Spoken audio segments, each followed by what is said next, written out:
Hi all, welcome you all to the lecture video session on the numerical problems which are based on long transmission line. We were solving in the earlier video, we were solving one of the problem where the constants are given and then certain parameters are given. The load is given as 50 MVA and 0.85 power factor is the receiving and power factor. So after knowing this, there are certain parameters which are asked to calculate, that is sending end current. Let's consider one by one, and using the nominal T method we will be able to find it out. To find out the sending end current, that is sending end current is nothing but IS. We need to calculate the IR and we need to calculate what exactly the drop here, so that IR plus IC will be giving us the IS. So R is equal to 0.3 ohms per the kilometer it is given. So total line length is 100 kilometers, 30 ohms. Similarly, calculate XL, and after this calculate what is the shunt capacitance, that is admittance. So if we calculate the admittance of it, 6 into 10 to the power minus 6 into line length is 100 kilometers, so it is 6 into 10 to the power minus 4 mho. After this, VR is taken as a reference vector. So VR at an angle 0 degrees. VR is given as 132 into 10 to the power 3. So to calculate the line value, we will be able to do the calculation with the help of root 3. So 76 to 10.23 at an angle 0 degree volts. Power delivered is nothing but root 3 into VR IR cos phi r. So IR is nothing but equal to power delivered, that is 50 MVA multiplied by 0.85, because it is the apparent power that is given. Now multiplied by the power factor will give us the real power. So it is divided by root 3 into 132 into 10 to the power 3 and kilovolts into 0.85. We will be getting it as 218 0.69 at an angle minus 31.78. Similarly, calculate V1. V1 is nothing but equal to V1 is the voltage across the capacitance. So V1 is nothing but equal to, express it in terms of yes, here in this problem we are going to consider V1 as the input. V1 is equal to, express it in terms of the receiving end current and the voltage. So with the set of the equations, V1 is equal to, for a nominal T method, V1 is equal to VR plus IR into Z divided by 2. Z is nothing but equal to R divided by 2 plus J into XL divided by 2. Now, if we substitute all the values, we get V1 is equal to 80.148, that is 80,148.83 plus J into 131.34 in the rectangular form. Polar form, we will get V1 is equal to 8148.83 at an angle 0.093 degree volts. Now, after calculating V1, we will be able to calculate what is the current that is flowing through the capacitor IC. IC is nothing but equal to minus 0.078 plus J 48.48 amperes. That is because IC is nothing but equal to the JYC into V1, because it is a admittance. YC is already given 6 into 10 to the power of minus 4, which we have found out for 100 kilometers, multiplied by the V1 is already calculated, that is 8148.83. So now with this, we will be able to calculate what is V1, and V1 is nothing but 48.089 at an angle 90.093 degree amperes. Now after calculating IC, it is very easy to calculate IS, that sending end current.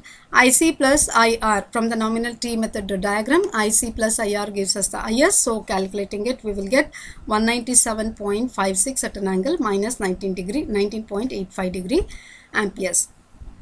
In the problem, they have asked us to calculate the sending end current, sending end voltage. So after calculating the sending end current, we can calculate the sending end voltage. The standard equation which we found out with the help of the generalized constants and then the equivalent diagram, equivalent model, is Vs is equal to V1 plus Is into Z divided by 2. V1 is known, Is is known, Z is known. Z by 2 is nothing but equal to R divided by 2 plus J into XL divided by 2. So calculate, we will get 83,611.27 at an angle 0.673 degree volts. So 83.611 kilovolts. Now the line value of the sending end voltage is nothing but multiplied by root 3, we will get 144.81 kilovolts. Now, what is the power factor angle between Vs and Is? Vs and Is is nothing but equal to 0.673 degree, that is Vs, and Is is at an angle 19.85 degree. So add both of them, we will get So after calculating the angle phi s, which is between the Vs and Is, power factor at the receiving sending end is nothing but cos phi s. Cos of phi s is, gives us 0.9365 lakh. So now what is the total line losses? To calculate the total line losses, we must know that it is nothing but 3 into IS square R divided by 2 plus 3 into IR square R divided by 2, because it is only the resistance drop that we are going to calculate towards the line losses. So take out the common one, 3R divided by 2 into IS square plus IR square. IS is known, IR is known, R value is known. So substitute everything, we will get 3908.48 kilowatt. 3908.48 kilowatt.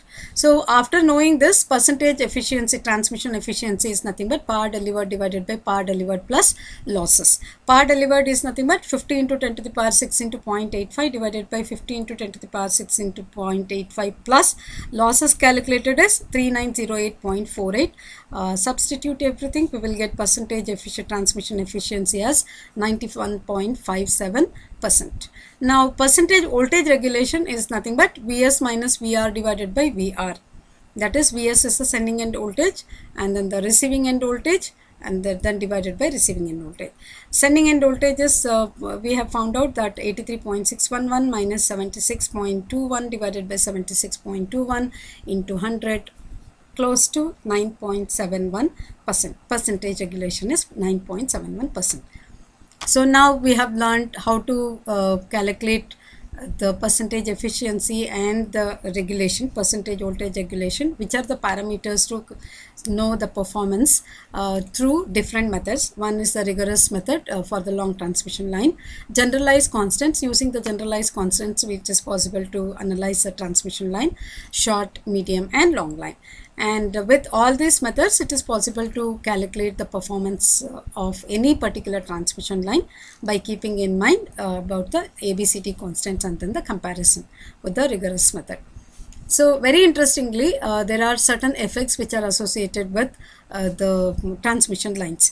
They are Ferranti effect, and the three important terminologies which are associated with the performance of the transmission line are: one is surge impedance, and the second one is surge impedance loading, and third one is Ferranti effect. Let's take one by one. What is surge impedance?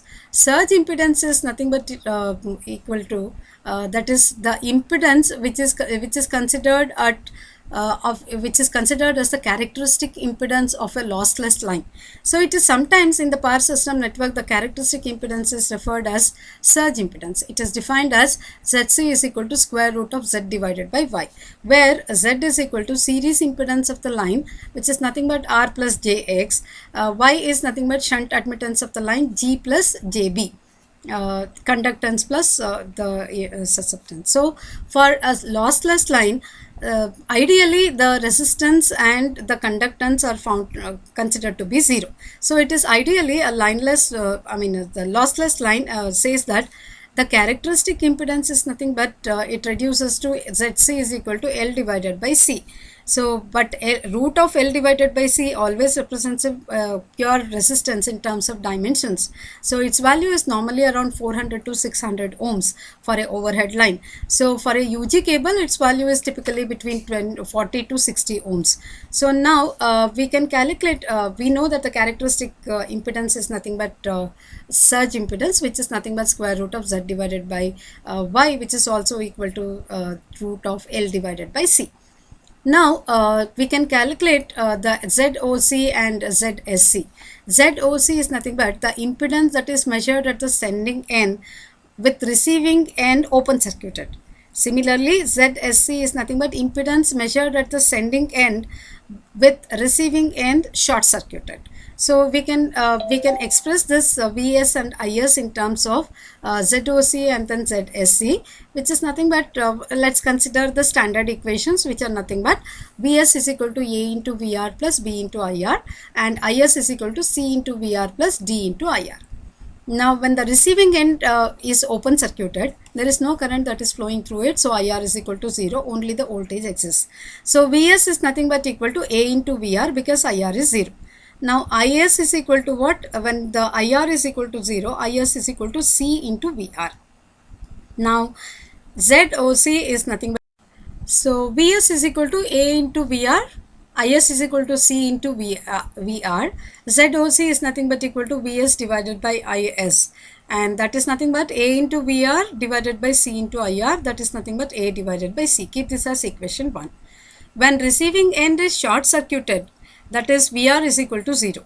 Now when Vr is equal to 0, if we apply this, Vs will be equal to B into Ir and Is will be equal to D into Ir. Now ZSC is nothing but equal to Vs divided by Is, that is nothing but equal to B divided by D. Keep this as equation 2. Now multiply equation 1 and 2. A divided by C into B divided by D, that is ZOC into ZSC is equal to A by C into B divided by D. But for a symmetrical network, A is equal to D. Now ZOC into ZSC is equal to B divided by C. Because A is equal to D, it gets cancelled, so B divided by C. But B is nothing but equal to square root of Z divided by Y into sine hyperbolic square root of Y by YZ. And C is nothing but equal to square root of Y divided by 2 into sine hyperbolic square root of YZ. Now B divided by C, if we substitute these two, and then B divided by C is nothing but equal to Z divided by Y. B divided by C is equal to ZOC into ZSC. So ZOC into ZSC is nothing but equal to Z divided by Y. Now the characteristic impedance is always given by Zc is equal to square root of L divided by C, or Zc is equal to square root of Z divided by Y. Now Zc is equal to square root of Z divided by Y. ZOC into ZSC is nothing but Zc square, because both of them Zc into Zc is equal to Z divided by Y, because root of Z by Y into root of Z by Y, Zc square is equal to Z divided by Y. Now ZOC into ZSC is nothing but equal to Zc square, where Zc is equal to square root of ZOC into ZSC, where Zc is called as a surge impedance. Now this is one very important term which is called as a characteristic impedance, and it is for the normally, ideally it is for the lossless line, and square root of L by C is almost, it is a pure resistance in terms of dimensions. Let us move on to the another very important terminology called as surge impedance loading. That is, surge impedance loading is nothing but ZIL. So this is another very important terminology which is used to know the performance analysis, which is going to affect the long lines either.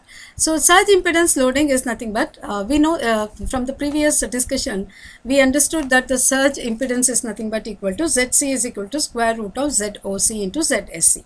Now ZOC is nothing but surge impedance measured at the sending end with the receiving end open circuited, and ZSC is nothing but surge impedance measured at the sending end with the receiving end short circuited. Now the term single surge impedance is normally used as a special case of the lossless line. So we know that it reduces to, for a lossless line, it reduces to square root of L divided by C, and it is nothing but a pure resistance in dimensions.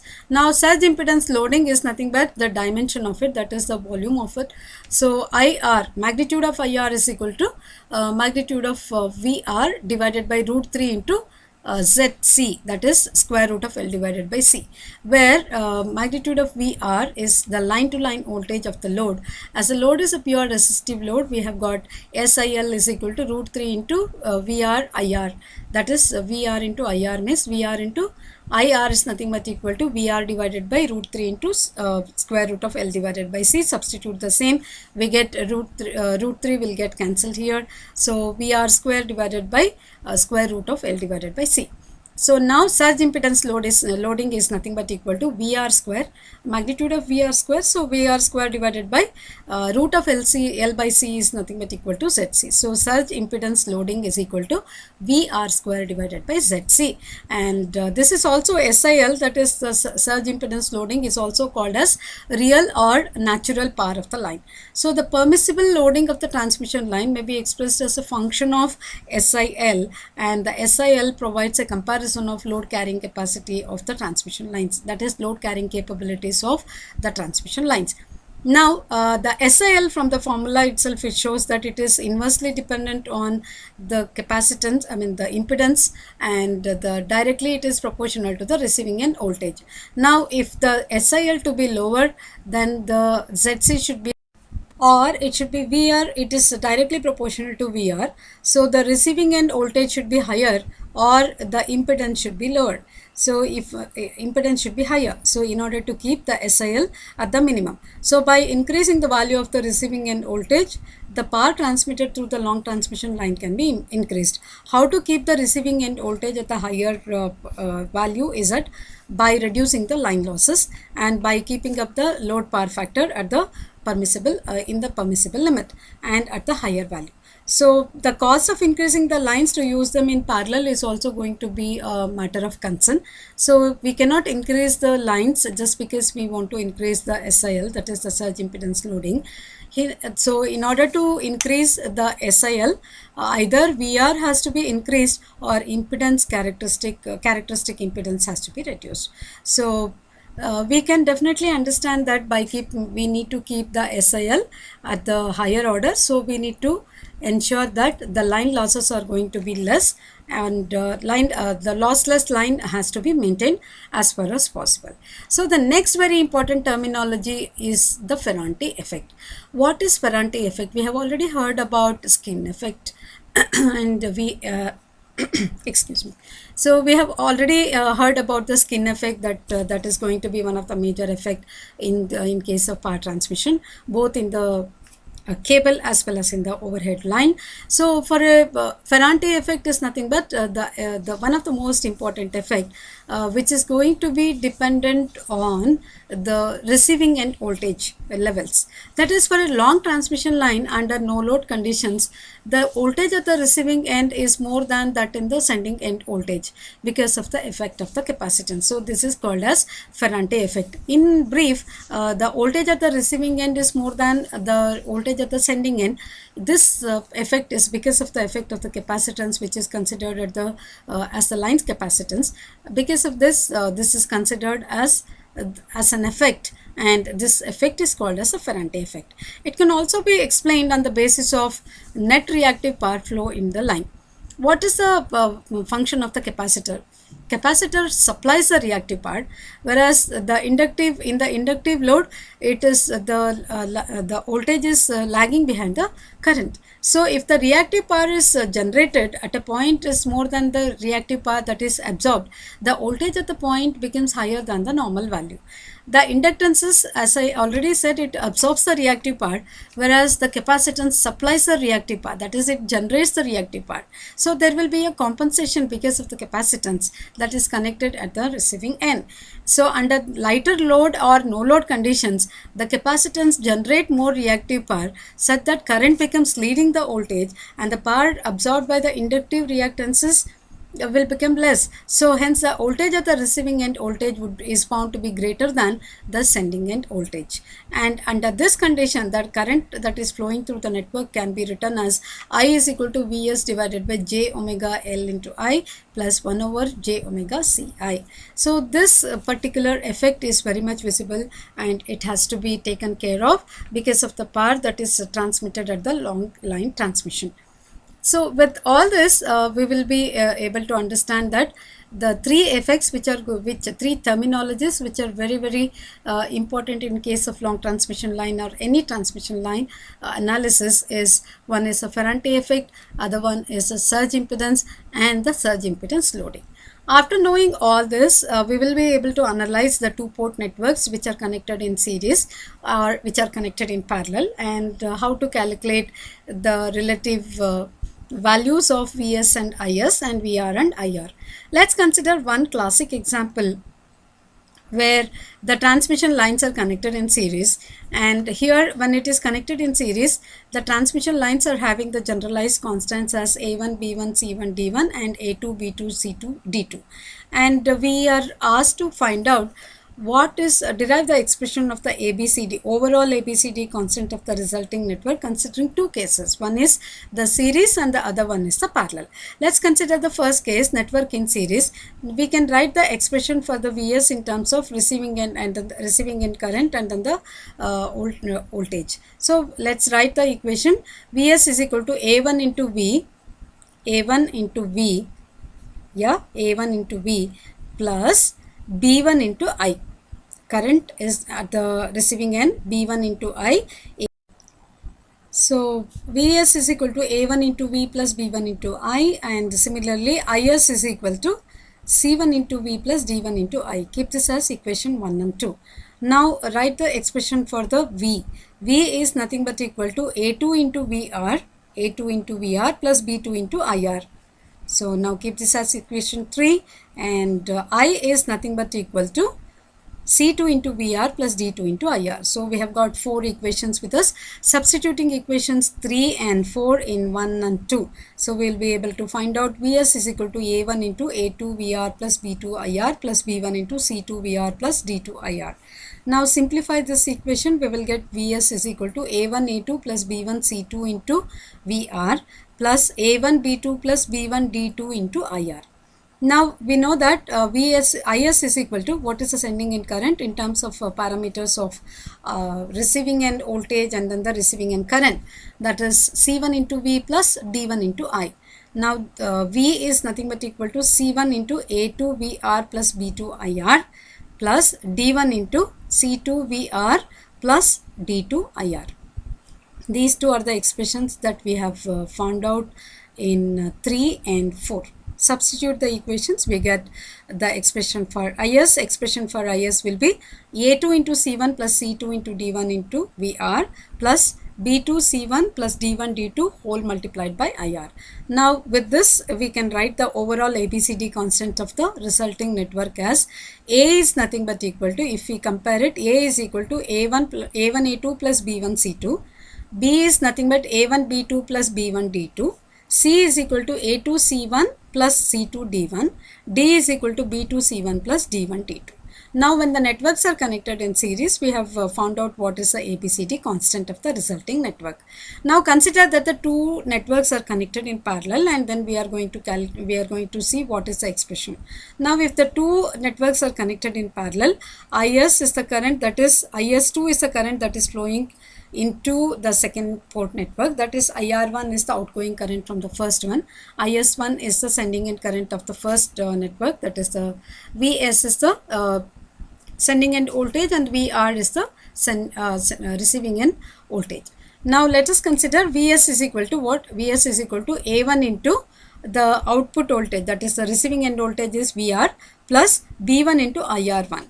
Now IS1 is equal to C1 into VR plus D1 into IR1. Now Vs is equal to A2 into VR in terms of second port network.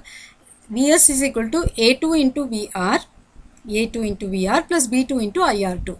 Now similarly Is2 is equal to C2 into VR plus D2 into IR2. Now after writing this, we have got A1 VR plus P1 IR1 is equal to A2 VR plus B2 IR2. Simplify the equation, we get IR is equal to IR1 plus IR2, that is equal to IR minus I, and IR2 is equal to IR minus IR1.